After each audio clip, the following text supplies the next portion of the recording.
সাম্প্রতিক আমি একটি ভিডিও আপলোড করেছিলাম এবং সেই ভিডিওটি সোশ্যাল মিডিয়ার মাধ্যমে পেয়েছিলাম, আমাকে কেউ শেয়ার করেছিলেন। সেখানে একজন কীর্তনিয়া তিনি দাবি করছেন যে তার স্বামী রামকৃষ্ণের ফিফথ জেনারেশন।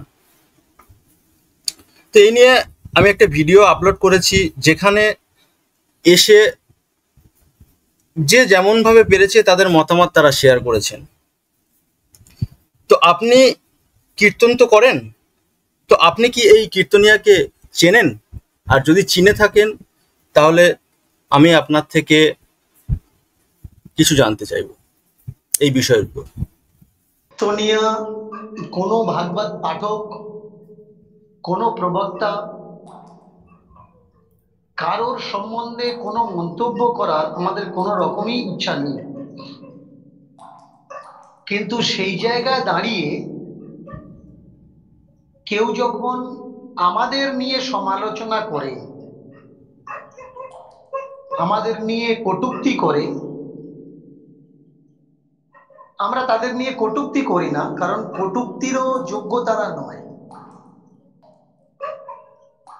আমাকেও কেউ একটা ভিডিও পাঠিয়েছে, আর সেখানে আমাকে জিজ্ঞাসা করেছে যে বাবা, আপনি একটা আসরে ছিলেন আমতলার সাইটে, তো সেখানে কিছু কীর্তনিয়ারা তারা আসতে চায়নি, কারণ আপনি আছেন তাই। আর এর পিছনে মূল যিনি, তিনি একটা লাইভ দিয়েছেন যে আমি সবাইকে বলেছি যেতে দিন।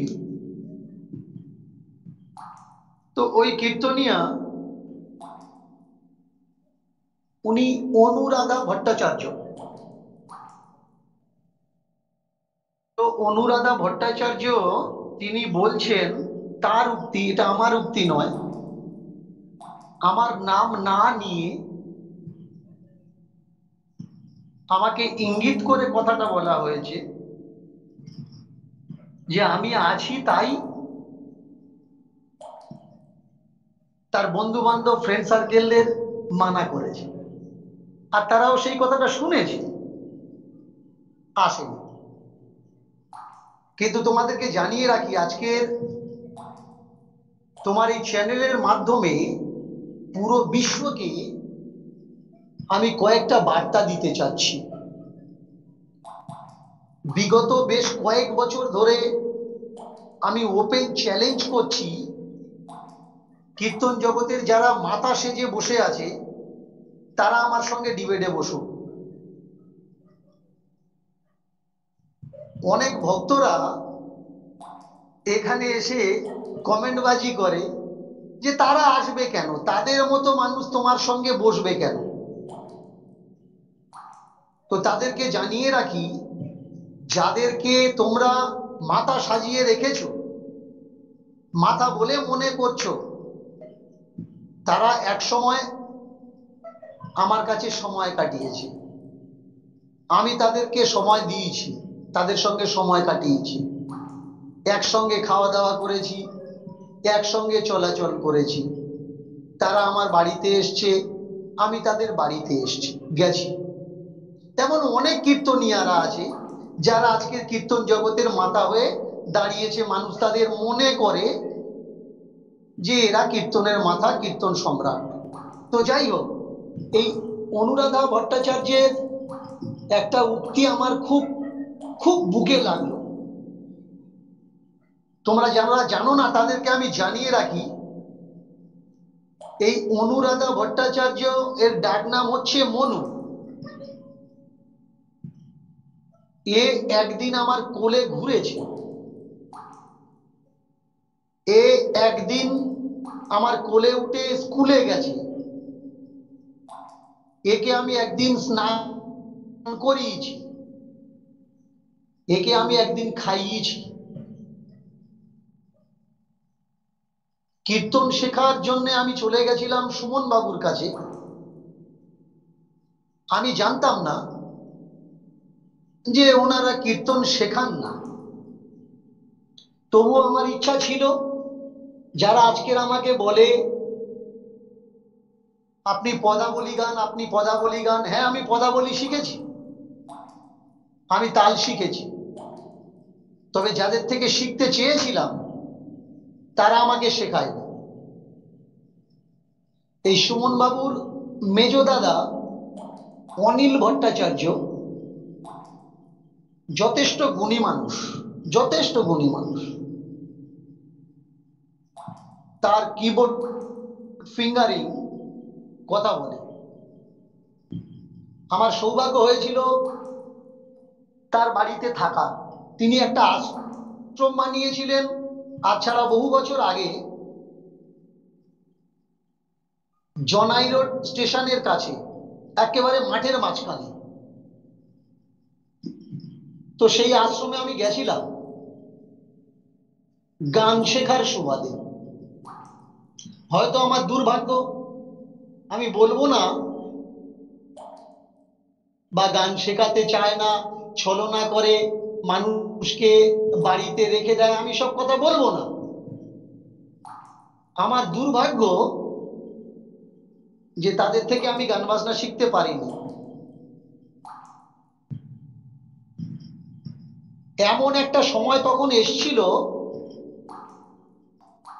আমি যে ওই বাড়িতে একা ছিলাম তা নয়, আমার সঙ্গে আরেকজন ছিল, আমার খুব কাছের মানুষ, খুব ভালোবাসার মানুষ, রাধারমন। তাকে জীবনের প্রথম ওখানে দেখলাম, সে বন্ধুত্বের হাত বাড়িয়ে দিল, খুব ভালো লাগলো।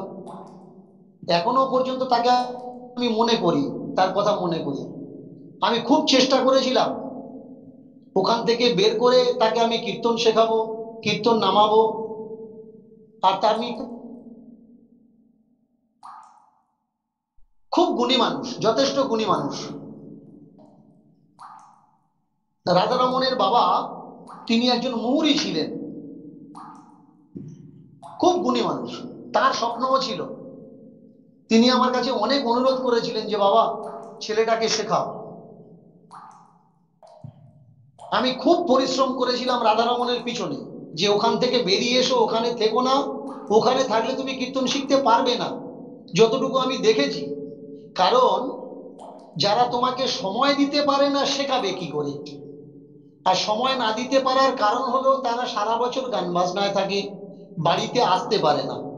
আর আমরা তাদের বাড়িতে পড়ে আছি, তাহলে তাদের সঙ্গে যদি আমাদের সাক্ষাৎ না হয়, গান বাজনাটা শিখবো কিভাবে? রাধারমণকে আমি আসরে তুলেও ছিলাম। সেই আসরে তারপরে রাধারমণের পরে সুমন বাবুর কীর্তন ছিল, আমি ভায়োলিন বাজিয়েছিলাম রাধারমণের সঙ্গে। কিন্তু সেই রাধারমণ কীর্তনিয়া হতে পারেনি, এগোতে পারেনি।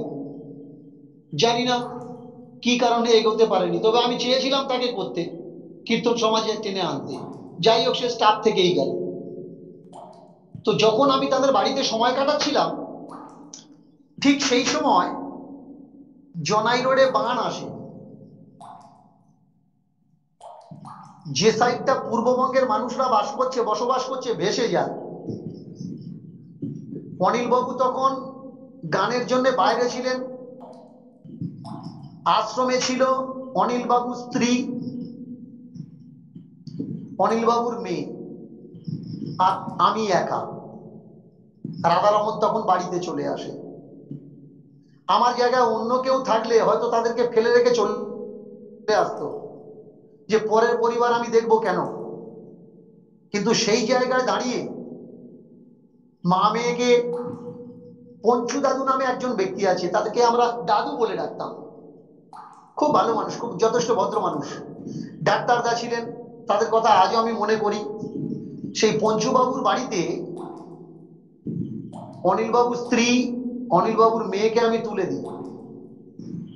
একটা জার্সি গরু ছিল, বাছুর ছিল, সেগুলো আমি একটা রাস্তায় এক জায়গায় তার রাখার ব্যবস্থা করি।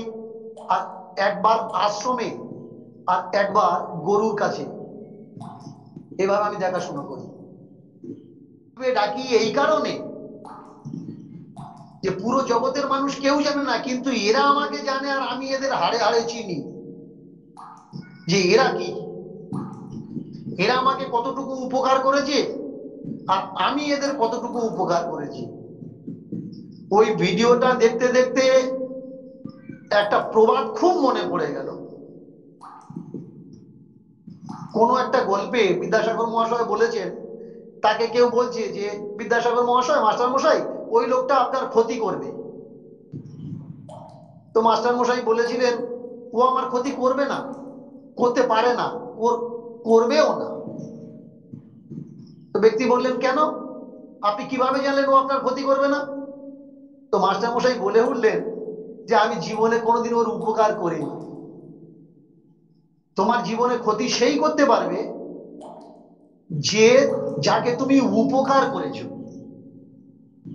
আজকে যে মনুকে আমি কোলে করে নিয়ে ঘুরিয়েছিলাম, ও হারমোনিয়ামটা ভালো করে ধরতে পারতো না, একটা হাত বেলোর দিকে দিলে আর একটা হাত পর্দায়, ওর হাত খিলতো না।